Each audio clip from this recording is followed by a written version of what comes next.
Meus amados, nós estamos hoje encerrando uma série de ministrações que nós começamos há 4 semanas atrás. Nós estamos falando sobre o Advento. E o Advento, para quem não sabe, para quem nunca ouviu falar, são os 4 domingos antes do nascimento do Senhor Jesus. É essa preparação para o nascimento do Senhor Jesus. Então, no primeiro domingo, a primeira palavra que eu vim aqui, eu expus, eu e o pastor Henrique, nós nos revezamos para trazer essa mensagem, essa palavra.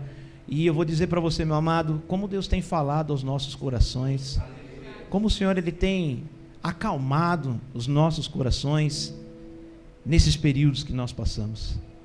Eu creio que você está hoje aqui, nós estamos em dezembro.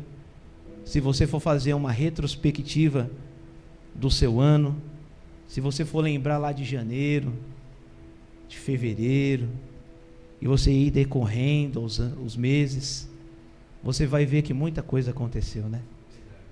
Muita coisa aconteceu.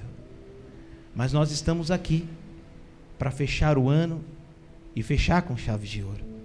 E no primeiro domingo que nós expomos a palavra do Senhor, eu queria convidar você a abrir a palavra do Senhor na carta aos Gálatas, do apóstolo Paulo, capítulo 4, versículo 4. Para quem não trouxe Bíblia, nós vamos estar expondo aqui no telão a palavra, você vai nos acompanhando. E nós trouxemos uma introdução, uma pequena introdução sobre o Natal. A palavra do Senhor lá em Gálatas capítulo 4, versículo 4 diz assim: mas vindo a plenitude dos tempos, Deus enviou seu Filho, nascido de mulher, nascido sob a lei. Deus enviou seu Filho, nascido de mulher, nascido sob a lei. Aleluia, glória a Deus por isso. Meus amados, quando nós chegamos no mês de dezembro, sempre há uma exploração muito grande do comércio por essa data, né? A data do Natal é a data onde o povo aproveita para vender bastante coisa, presente, alimentos, bebida, todas essas coisas, né? E aí algumas pessoas falam assim: mas o Senhor Jesus ele não nasceu em dezembro, nem foi no dia 25. Outras pessoas dizem assim: puxa, mas eu nem tenho o costume de comemorar o Natal. Eu digo para você, meu amado, que no nosso calendário nós temos data para tudo. Nós temos a data do nosso aniversário, que é importante. Nós temos a data do nosso casamento, para aqueles que estão casados, isso é extremamente importante. Para aqueles que trabalham, a data do pagamento é muito importante, né, irmão? Quando chega no dia 30, quando chega no dia 10, a data é importante, não é? Por que nós não poderíamos comemorar a data do nascimento do nosso Senhor e Salvador, o Senhor Jesus? E aí algumas pessoas dizem assim: não, o Senhor Jesus nasceu de setembro a dezembro. Outros vão dizer: não, é de janeiro a maio, porque era primavera, quando os pastores estavam lá e tal. A verdade, irmãos, que ninguém sabe exatamente quando ele nasceu, mas ficou estipulado no dia 25 de dezembro. Marcaram essa data para que a gente pudesse comemorar. Aí você fala assim: poxa, Davi, quem foi que marcou essa data, dia 25 de dezembro? O que aconteceu, irmãos, que o Constantino, imperador de Roma, governador de Roma, no ano 300 depois de Cristo, ele disse assim: quer saber de uma coisa? Agora eu vou declarar, toda Roma agora vai ser cristão. Agora todo mundo aqui é cristão. Não vai ter o nosso estado, o nosso país aqui, nós somos todo mundo cristão. E nós cremos no Senhor Jesus Cristo. Assim ele fez esse decreto para o povo. E aí naquele tempo havia uma comemoração no dia 25 de dezembro do Deus do Sol. Havia ali uma cultura de que tinham dias um pouco mais longos, isso se chama solstício de verão, é quando o dia é um pouquinho mais longo, ele demora para escurecer, e havia ali uma festa para esse Deus Sol. E aí Constantino falou: não, nós vamos juntar essa data e nós vamos comemorar o nascimento do Senhor Jesus no dia 25 de dezembro. Então ficou estipulado no dia 25 de dezembro a comemoração do nascimento do Senhor Jesus. Foi daí que veio essa data. Mas aí quando chega essa data, meus amados irmãos, nós sabemos que essa data ela nos toma de muita alegria. É algo diferente que acontece. Por exemplo, os irmãos estão cantando na cantata aqui, falando de Jesus. O Senhor Jesus nasceu, o Senhor Jesus um dia vai voltar, hosana, glória nas alturas. Algo diferente dentro de nós acontece. E não é só porque os irmãos cantam bem, não. É porque algo diferente tem E acontece dentro de nós. Mas quando chega no mês de dezembro, tem algumas situações que nem sempre trazem muita alegria. Você vai pegar no mês de dezembro que tem pessoas que se encontram enfermas, pessoas que estão passando por uma dificuldade de saúde. Enquanto nós estamos aqui pregando e louvando ao Senhor, tem pessoas internadas, tem pessoas na UTI, tem pessoas passando por dificuldade. Então, para essa pessoa, talvez não seja um momento tão alegre, e para os seus familiares. E o que dizer de uma pessoa que perdeu seu ente querido há pouco tempo? Pessoas que até mesmo no dia 25 perdem uma pessoa. É triste, não é? É muito triste. É difícil. Ou pessoas que estão passando por dificuldade financeira. Quem aqui o desemprego já bateu na porta alguma vez? É difícil, né, irmão? Você chegar no final do ano, em dezembro, né? As pessoas comprando presente para os seus filhos, comprando presente para os seus amigos, e aí você se encontra desempregado. E aí você fala, nesse final de ano, eu não tenho dinheiro para comprar um presente para o meu filho. Ou eu não tenho dinheiro para poder fazer uma ceia como eu gostaria. Então os sentimentos no Natal, eles se misturam. Por um lado é muito feliz, é muito alegre, mas tem as nossas particularidades. Mas graças a Deus pelo Senhor Jesus. O Senhor Jesus deu uma orientação para os discípulos e disse assim: olha, vão, preguem o evangelho, libertem os cativos, curem os enfermos, batizem em nome do Pai, do Filho e do Espírito Santo de Deus. Os discípulos foram, e ele disse: olha, não levem com vocês, não levem bolsa, não levem roupa a mais, não levem sapatos a mais, levem só o que vocês têm. E eles, sobre aquela palavra, eles foram e fizeram o que o Senhor Jesus mandou. E eles retornaram maravilhados. Disseram: Senhor, nós orávamos e as pessoas eram libertas, nós colocávamos a mão sobre os enfermos e eles eram curados. Aí o Senhor Jesus fez uma pergunta para eles: vocês não levaram nada, né? Eles falaram: não, nós não levamos nada. Pergunta para vocês: faltou alguma coisa? E a resposta dos discípulos foram: Senhor, não nos faltou nada, não nos faltou absolutamente nada. Quando nós olhamos para trás, meus amados, apesar das dificuldades, apesar de algumas provações, nós sabemos que o Senhor Jesus está conosco o tempo todo. E o mais importante, lembra do Salmo 23? O Senhor é meu pastor e nada me faltarás. O original diz: o Senhor é meu pastor e Ele não me falta.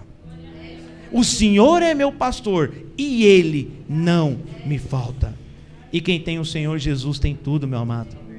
Então, quando o Senhor Jesus nasceu, nasceu a esperança, nasceu a alegria, nasceu o amor. E aí Mateus, ele traz um relato maravilhoso sobre esse nascimento do Senhor Jesus. Diz que quando o Senhor Jesus nasceu, levantou uma perseguição muito grande. O rei Herodes mandou matar todas as crianças abaixo de 2 anos de idade. Eu nunca tinha entendido muito essa palavra, até pesquisar um pouco sobre esse camarada chamado Herodes. A palavra do Senhor, a Bíblia, ela vai falar sobre 4 Herodes. Mas esse Herodes aqui que mandou matar o Senhor Jesus, esse cara era um serial killer. Esse cara era o cara mais sanguinário que já existiu. Esse cara mandava matar as pessoas, e o que era pior, ele mandava matar os próprios parentes dele. Ele casou com uma moça chamada Mariana. Na verdade, ele casou 9 vezes, mas uma das esposas que ele mais amava chamava Mariana. Ele teve alguns filhos com ela. Logo quando ele assume o reinado, Herodes manda matar 45 pessoas, políticos, influentes da época, porque ele tinha medo de perder o cargo dele. 45 pessoas em uma tacada só. A sogra dele, mãe de Mariana, diz assim: olha, eu tenho um sobrinho aqui, que ele é um sobrinho nota 10, nomeia ele para sacerdote. E Herodes fala assim: não, tudo bem, eu vou nomear. Nomeou ele para Herodes, para sacerdote.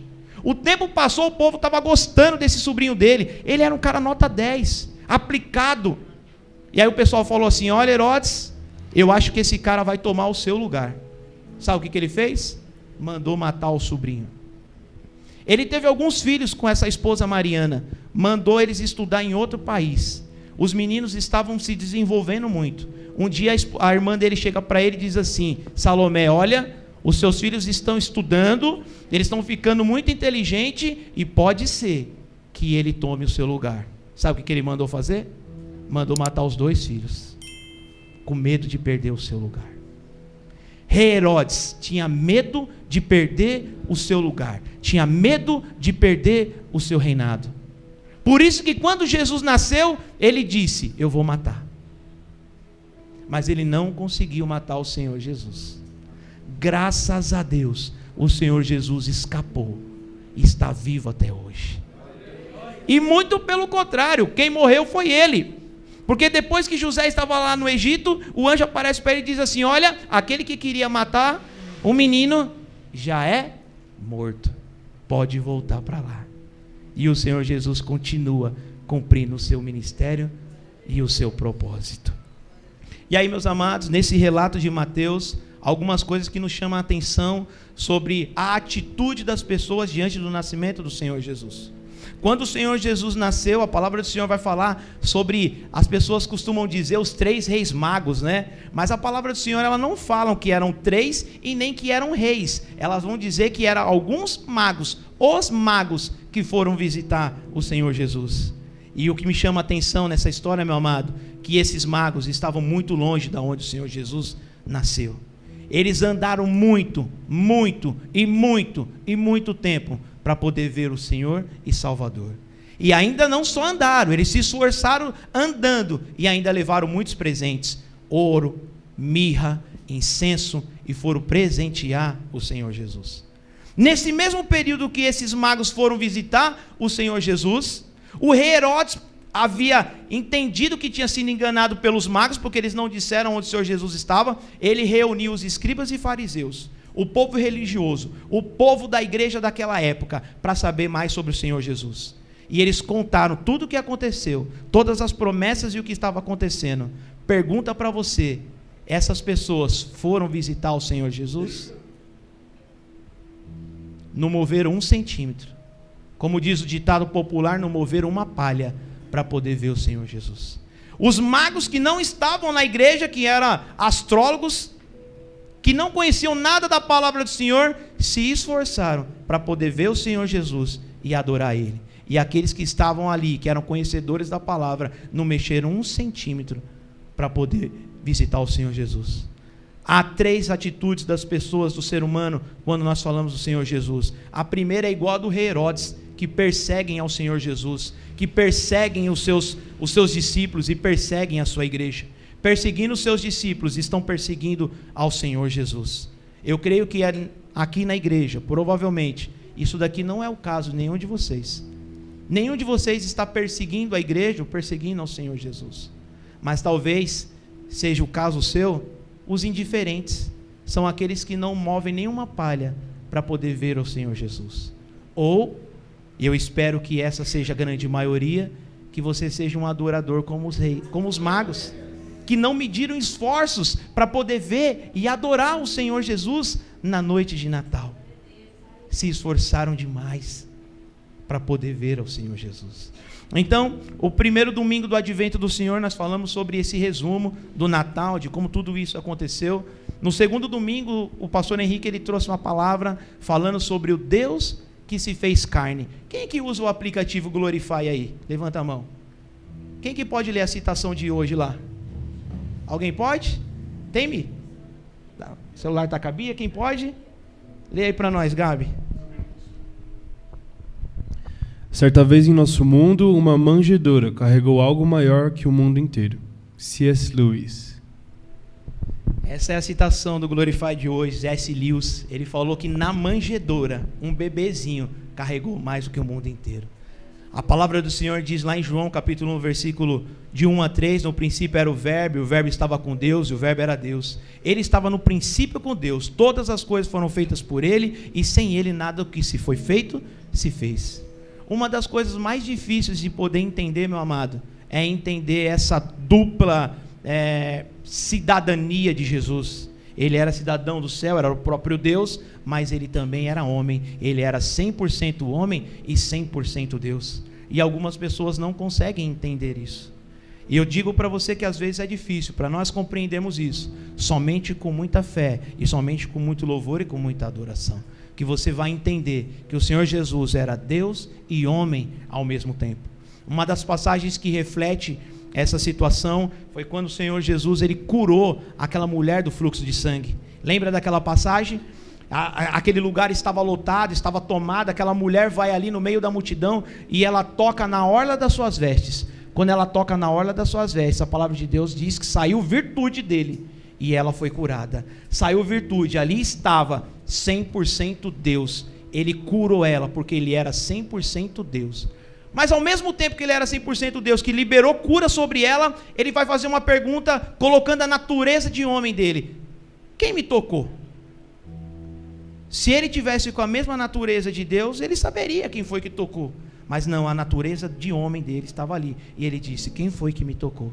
Então, ao mesmo tempo, o Senhor manifestava a natureza divina dele e a natureza de homem dele. Então, todos aqueles que negam que o Senhor Jesus era 100% homem, 100% Deus, eles não conseguem compreender o plano de salvação. Algumas religiões vão dizer por aí que o Senhor Jesus foi uma pessoa boa, foi um profeta, mas eles não assumem que o Senhor Jesus era o próprio Deus e o Deus encarnado. E foi exatamente o que aconteceu naquele tempo de Jerusalém. As pessoas que estavam esperando um grande rei, vem agora um homem, nascido dentro de um estábulo, numa manjedoura, dizendo que era o rei dos reis e senhor dos senhores. A cabeça das pessoas deu um nó. Eles não entendiam o que estava acontecendo. E nem ao passar do tempo, o Senhor Jesus explicando, o Senhor Jesus pregando, muitos deles não deu o braço a torcer para o Senhor Jesus, que era rei dos reis e senhor dos senhores. Há um versículo que eu gosto muito, e eu sempre cito ele, Filipenses 2, do 5 ao 8, diz assim, de sorte que haja em vós o mesmo sentimento que houve também em Cristo Jesus, que sendo em forma de Deus, não teve por usurpação ser igual a Deus, mas esvaziou-se de si mesmo, tomando a forma de servo, fazendo semelhante aos homens e achado na forma de homem. E humilhou-se a si mesmo, sendo obediente até a morte e morte de cruz. Você sabe que há muito tempo nós somos doutrinados a pensar e a imaginar que foi uma grande humilhação para o Senhor Jesus ser crucificado numa cruz. E realmente foi. Sabe essas fotos, imagens que você vê que o Senhor Jesus está crucificado numa cruz, que ele está com um pano envolto aqui? Pois é, aquela imagem é mentirosa. O Senhor Jesus foi crucificado totalmente nu. A vergonha dele foi exposta naquele momento. A intimidade dele foi exposta naquele momento. Ele foi crucificado totalmente nu. Mas eu acho que não há humilhação maior do que ele ter deixado de ser o próprio Deus para se tornar um ser humano. Há um padre que escreveu uma situação, essa situação dele é maravilhosa, eu tinha ela, acabei perdendo, mas ele diz assim: eu não consigo compreender como que um Deus tão poderoso, tão grandioso, agora coube dentro de um bebê e chora por um bocado de leite de uma mulher e é carregado de um lado para o outro, fazendo necessidades como eu e você, passando por enfermidades como eu e com você. Talvez essa tenha sido a maior humilhação do Senhor Jesus, mas ele fez isso por um propósito, para que eu e você pudesse ter vida e vida com abundância. Ele fez isso para poder entender as nossas dificuldades, os nossos anseios. Você sabe muitas vezes quando você está triste? Você sabe muitas vezes quando você é tomado de um medo, de uma angústia? Pois o Senhor Jesus passou por essa mesma coisa. A palavra do Senhor diz que o Senhor Jesus chorou quando o amigo dele, Lázaro, morreu. Ele ficou muito triste também antes da crucificação, tomado de uma agonia muito extrema. E ele entendeu, e ele entende o que nós estamos passando. Por isso saiba que você não está sozinho nas suas dificuldades, Você não está sozinho nas suas lutas. Às vezes você fala assim: puxa, Senhor, mas por que eu sinto isso? Por que eu estou passando por isso? E a resposta é: o Senhor Jesus já passou por isso. E Ele já sentiu isso. E Ele disse assim: olha, tem de bom ânimo, porque eu venci o mundo. E vocês seriam próximos a vencer. Por isso que nós nos apegamos a Ele, para vencermos o mundo. Esse foi o segundo domingo do Advento. O terceiro domingo do Advento, a palavra foi o Rei Jesus entre nós. O Rei Jesus entre nós. Aqui no Brasil não é muito comum. Quando a gente fala sobre rei e sobre reinado, a gente não entende muito, porque o nosso país não tem um rei, nosso país tem um presidente. É um país que tem uma democracia presidencialista. Nós não temos rei aqui neste lugar. O máximo que nós ouvimos sobre rei e sobre reinado é das Escrituras. Começou lá com Saul, que foi o primeiro rei instituído por Deus, que foi um rei que não cumpriu as orientações, os mandamentos do Senhor. Depois um outro rei que nós conhecemos é o rei Davi. Esse sim, seguiu bastante coisa do Senhor Jesus, de Deus, mas errou também, mas foi um rei muito conhecido. E se nós formos falar nos dias de hoje, na atualidade, o que nós temos de exemplo? Talvez a rainha da Inglaterra, que morreu esses dias, passando agora a Copa do Mundo no Catar, aquele país, ele tem um rei, ele tem um sheik. Você que acompanhou os jogos da Copa do Mundo, sempre aparecia ele assistindo os jogos. Só que o reinado do Senhor Jesus é muito diferente do rei Saul, do rei Davi, da rainha Inglaterra e do rei do Catar, do sheik do Catar. Essas pessoas, elas exaltam o seu poder, elas exaltam a sua vaidade. São pessoas com muito dinheiro, muita ganância, e você não via isso na vida do Senhor Jesus. Muito pelo contrário. Sabe uma coisa que me chama muita atenção? O Senhor Jesus tinha tanta preocupação com o dinheiro, irmãos. Mas o Senhor Jesus tinha tanta preocupação com o dinheiro, que ele pegou a parte financeira e entregou para Judas, sabendo que Judas era ladrão. Você é ladrão? Sou. Então faz o seguinte, cuida do dinheiro para mim. Olha a preocupação dele que ele tinha com o dinheiro, irmãos. Preocupação zero. Ele tinha preocupação com o caráter e o coração de Judas, querendo que ele fosse transformado e sarado daquilo que ele tinha dentro dele. Esse é o nosso rei. E aí na ceia, uma coisa que me chama a atenção, foi quando a palavra de Deus diz que o traidor molhou o pão. Lembra? O Senhor Jesus disse: aquele que vai me trair é aquele que molhar o pão. E esse foi Judas. E naquela hora ele vai e chama Judas de, quem sabe? Judas de amigo. Sabendo que ele era o traidor, na mesa da ceia, o Senhor Jesus chama ele de amigo. Estaria o Senhor Jesus zombando dele? Estaria o Senhor Jesus mentindo naquilo que ele estava falando? De maneira nenhuma. Sabe o que Jesus estava dizendo? Sabe o que o Senhor Jesus queria dizer para nós? Faça o que vocês fizerem. Eu não mudo com vocês. Eu vou ser sempre o mesmo. Sem sombra de variação. Imutável. Eu sou bom o tempo todo. Eu sou santo o tempo todo. Independente do que vocês façam. Esse é o Rei Jesus. Aleluia. E aí por último, no último domingo, o pastor Henrique trouxe, nesse domingo de Advento, a volta do Senhor Jesus. Você vai encontrar isso em muitos lugares das Escrituras.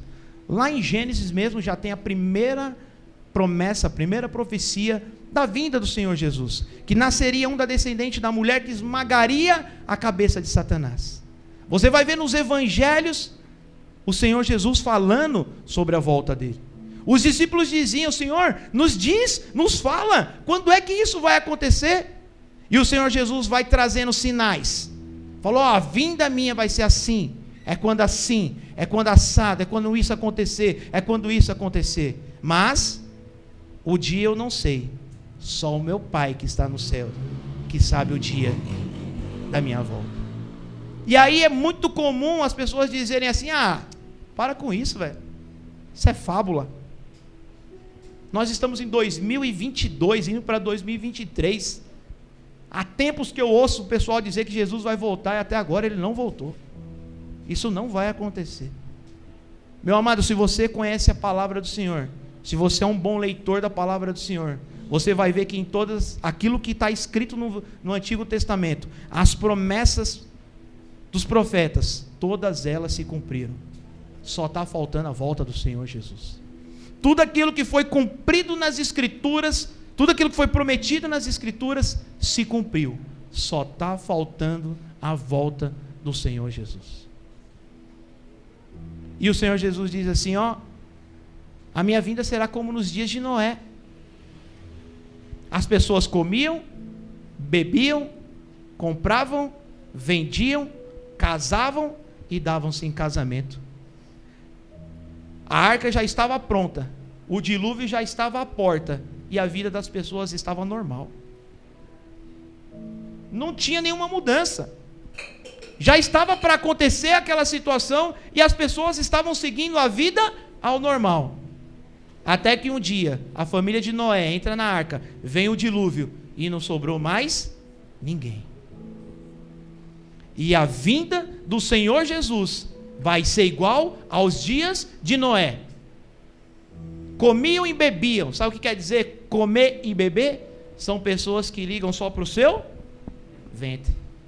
Presunçosos, arrogantes, só pensam em si e não pensam no próximo e nem em Deus. Compravam e vendiam, trabalham à torta à direita, se preocupam com dinheiro, se preocupam em comprar uma casa, 2 casas, se preocupam em comprar um apartamento, se preocupam em comprar um carro, mas não pensam na volta do Senhor Jesus. E casavam e davam-se em casamento. Sabe o que quer dizer isso? Casa separa, casa de novo. Casa separa e casa de novo. E é o que nós estamos vivendo nos dias de hoje. Você pode ver que na sociedade é assim. Você vai ver que as pessoas já estão no 3º, 4º casamento e não tem conserto. E dizem, não, agora é normal. Se não der certo, a gente descasa. E a gente casa de novo. Nos dias de Noé, casavam e davam-se em casamento. A volta do Senhor Jesus, meu amado, está mais perto do que nós imaginamos.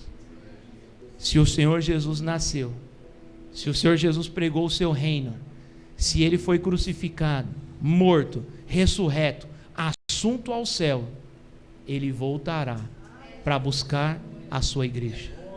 E o Senhor Jesus vai buscar a sua igreja, aquele que estiver no corpo. O Senhor Jesus não vai buscar as pessoas soltas por aí. Ele vai buscar a sua igreja. Ele vai vir buscar a tua noiva. Haverá um casamento. E aí, por último, meus amados, para fechar essa palavra, eu queria ler com vocês Apocalipse, capítulo 19.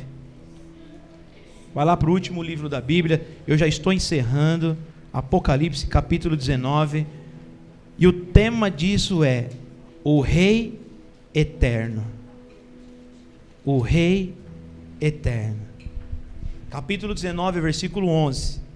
Diz assim a palavra do Senhor: e vi o céu aberto, e eis um cavalo branco, e o que estava sentado sobre ele se chama Fiel, Verdadeiro, e julga e peleja com justiça. E os seus olhos eram como chama de fogo, e sobre a sua cabeça havia muitos diademas, e tinha um nome escrito que ninguém sabia, senão ele mesmo. Estava vestido de uma veste salpicada de sangue, e o nome pelo qual se chama é a palavra de Deus. E seguiam nos exércitos que há no céu em cavalos brancos, e vestido de linho fino, branco e puro, e da sua boca saiu uma aguda espada, para ferir com ela as nações, e elas regerá com vara de ferro, e ele mesmo é o que pisa o lagar do vinho, do furor e da ira do Todo-Poderoso. E na veste e na sua coxa tem escrito este nome: Rei dos Reis e Senhor dos Senhores. Rei dos Reis e Senhor dos Senhores. Meus amados, para que você possa ter entendimento do Senhor Jesus, para que você possa ter temor e tremor do Senhor Jesus, nós dizemos que basicamente existe um tripé para que você possa fazer isso. A primeira perna desse tripé é o conhecimento através das Escrituras. O Senhor Jesus diz assim, ó, aquele que crê em mim, como diz as Escrituras, fluirão rios de águas vivas. Quem crê em mim, como diz as Escrituras. Então não é como eu acho, não é como eu quero, é como diz as Escrituras. Nós temos que conhecer a palavra do Senhor e conhecer o Senhor Jesus, para que a gente siga Ele, conheça Ele, como diz as Escrituras. A segunda perna desse tripé, meu amado, e não menos importante, é o conhecimento pelo Espírito. Essa primeira parte é um conhecimento didático, agora esse outro conhecimento é um conhecimento pelo Espírito. A palavra conhecimento na palavra do Senhor, ela vai falar sobre a parte didática, mas ela vai falar sobre um conhecimento, sobre um relacionamento íntimo. Vocês lembram quando, por exemplo, a Bíblia fala sobre casal, por exemplo, Adão e Eva? Vai dizer assim, ó, Adão conheceu a Eva. Adão conheceu a Eva. Esse conhecer a Eva, não é que Adão chegou lá e falou, oi, prazer, Eva. Não, vocês sabem o que aconteceu, né? Sabe, né, irmãos? Então, Adão conheceu a Eva, Adão foi para a galera, certo? Ele conheceu a Eva, ele teve uma relação íntima com Eva.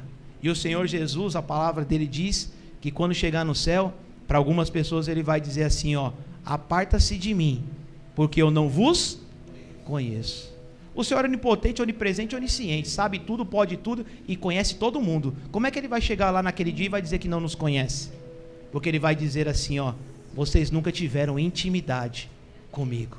Mas Senhor, em seu nome nós expulsamos demônio, mas em seu nome nós fizemos maravilhas. Mas ele diz assim, mas vocês nunca foram íntimos meu, e eu não vos conheço, apartai-vos de mim. Sabe uma coisa que eu aprendi, meu amado? Que se um bêbado vier aqui, um drogado vier aqui, e ele pregar o evangelho, tem pessoas aqui que vai ser salva. Sabe por quê? Porque o poder não está na pessoa, o poder está no evangelho, o poder está na palavra. Então nós não podemos ficar satisfeitos e alegres achando que estamos fazendo a obra do Senhor e que está tudo resolvido. Não, nós temos que ser íntimo com Ele. Íntimo com Ele. E essa intimidade é o que você faz quando você está sozinho. Vocês já ouviram aquela música do Capital Inicial? O que você faz quando ninguém te vê fazendo o que você queria fazer, se ninguém pudesse te ver? É esse momento de intimidade, é quando ninguém está vendo, é se você é íntimo com o Senhor.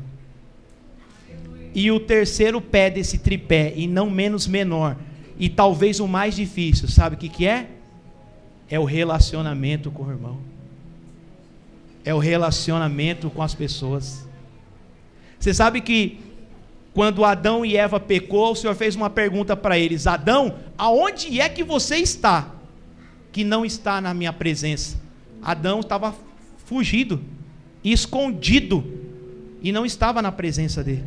Mas lá na frente você conhece a história de Caim e Abel. Caim mata Abel. O Senhor aparece para ele e diz assim: Caim, cadê o teu irmão? Qual que foi a resposta de Caim? Senhor, seria eu tutor do meu irmão? Em outras palavras, Senhor, seria eu cuidador do meu irmão? Meu amado, se a resposta sua for essa, a resposta da primeira pergunta, você não está na presença de Deus. Uma pessoa que teve um novo nascimento, uma pessoa que teve um encontro com o Senhor Jesus, o Senhor Jesus te leva para Deus e Ele te leva para o próximo. Se não há relacionamento, se não há comunhão, não há conhecimento do Senhor Jesus. O Senhor Jesus não nos criou para que a gente possa ser individual, mas sim o nós. Não se trata mais do eu, mas se trata do nós. Então, meu amado, invista em relacionamento. Nesse final de ano, nós sabemos que relacionamento não é fácil. Tem um relacionamento com os nossos amigos, tem um relacionamento com o pessoal do nosso trabalho. Quanta gente tribulada tem no nosso trabalho, né, irmão? Às vezes até mesmo nós estamos atribulados lá, tirando a paz dos irmãos. Tem problema de relacionamento dentro da igreja. E quando chega na nossa família, tem problema também. Isso aqui não acontece nessa igreja não. Mas e tem alguns lugares por aí que pai não fala com o filho, irmãos não se conversam, sempre há uma rincha, alguma coisa. Meu amado, não há como ter relacionamento com Deus se você não tem relacionamento com o próximo, se você não consegue ver a Jesus Cristo na vida do seu irmão. Sabe por quê? O Senhor nos criou imagem e semelhança dele. Quando você rejeita o seu irmão, você está rejeitando a própria criação do Senhor. Então o seu irmão é importante, a sua família é importante. Nesse final de ano, nesse Natal, sabe o que você faça? Volte para sua casa, honre a sua família. Se você é um pai, seja um bom pai. Se você é uma mãe, seja uma boa mãe. Se você é um filho ou filha, seja um bom filho, uma boa filha. É hora nesses tempos de a gente estreitar os laços familiares. É hora nesses tempos da família estar reunida. É hora nesse tempo das famílias se amarem. É nesse tempo. A resposta do povo de Deus é mostrar que tem uma família bendita, abençoada, santa, imaculada pelo Senhor Jesus. Somos nós que estamos aqui colocando um presságio daquilo que há de vir, daquilo que vai acontecer nos céus. Aleluia. E o pastor Henrique falou na última pregação dele, e disse assim, né? Eu já havia comentado sobre isso, né? Havia uma grande disputa no nosso país, né? Os de direita, os de esquerda, os que votavam no Lula, os que votavam no Bolsonaro. Aí eu perguntei aqui para a igreja, eu falei, vocês vão fazer o quê com 50 milhões de petistas, de esquerdistas que votaram no Lula? Vocês vão cancelar? Vocês vão excomungar? Vocês vão fechar a porta na cara? O Senhor Jesus não nos chamou para isso. O Senhor Jesus não chamou a gente para a política. O Senhor Jesus está dizendo que Ele está formando uma família de todos os povos, tribos, línguas e nações. Vocês viram aqui um coral maravilhoso, cantando, todo mundo alinhadinho de terno. Há um mês atrás estava eu, o Mateus e o Gabriel num show de rock da Oficina G3. Todos os povos, línguas, tribos e nações. Sabe o que vai acontecer, meu amado? Quando a gente chegar no céu, você vai ter uma grande surpresa. Você vai olhar lá e falar, mano, eu não acredito que você está aqui, velho. Eu achei que você não viria. Aí aquele que você falava assim, puxa, aquele que eu achei que viria, ele não está. Porque a palavra do Senhor diz que a salvação não é por obras, mas é pela graça mediante a fé. É por arrependimento, o sacrifício de Cristo na cruz. Perante o Senhor Jesus nós somos todos iguais. Há salvação, há perdão, há esperança, há vida eterna para todos aqueles que se arrependerem e crerem no Senhor Jesus e Salvador. Aí agora parece que a vida acabou, porque agora não tem mais eleição, o Lula acabou, cai da igreja. Meu amado, a igreja sobrevive há 2022 anos. A igreja sobreviveu com Constantino, com Nero, com um monte de perseguidores. Você acha que a igreja está na mão do presidente? Ah, meu amado, você não conhece o poder de Deus, você não conhece o poder da igreja. Aonde a igreja é mais perseguida? Na Coreia do Norte, na China, que é um país comunista que não pode ter igreja. Lá não tem lâmpada colorida não, lá não tem parede preta, lá não tem máquina de fumaça. E a igreja lá cresce e cresce e cresce e cresce, porque o poder de Deus está na igreja, em nome de Jesus. Aí agora acabou a política, acabou a Copa do Mundo, o povo falou, meu Deus, o que nós vamos fazer da vida? Acabou a graça. Meu amado, não acabou não. O Senhor Jesus nasceu. Esse é o maior evento da humanidade. Esse é o maior evento da humanidade. O nascimento e a volta do Senhor Jesus. Acabamos de ver, a Argentina foi campeã não sei depois de quantos anos. Lá na estrada, a caminho lá do obelisco dos caras, tinha 4 milhões de pessoas. O ônibus não conseguiu nem chegar no obelisco de tanta gente que tinha. Sabe por quê? Porque uma bola entrou no gol. Uma bola entrou no gol, velho. Eu gosto de futebol, gosto de esporte, assisto, não tem problema nenhum. Mas para pensar, meu amado, porque uma bola entrou no gol. Agora vocês vão ver a volta do Senhor Jesus. A palavra do Senhor diz assim que são milhares de milhares. eles são maiores do que as estrelas no céu, de que todas as areias, de todas as praias, de todos os desertos, e todos eles vestidos de branco e com palmas nas mãos e dizendo: Hosana, glória ao grande rei, glória ao grande Senhor Jesus, aleluia. Aí vocês vão ver o que é movimento. E é nesse dia, meu amado, que eu quero estar lá, e eu quero encontrar você. Fique de pé em nome de Jesus.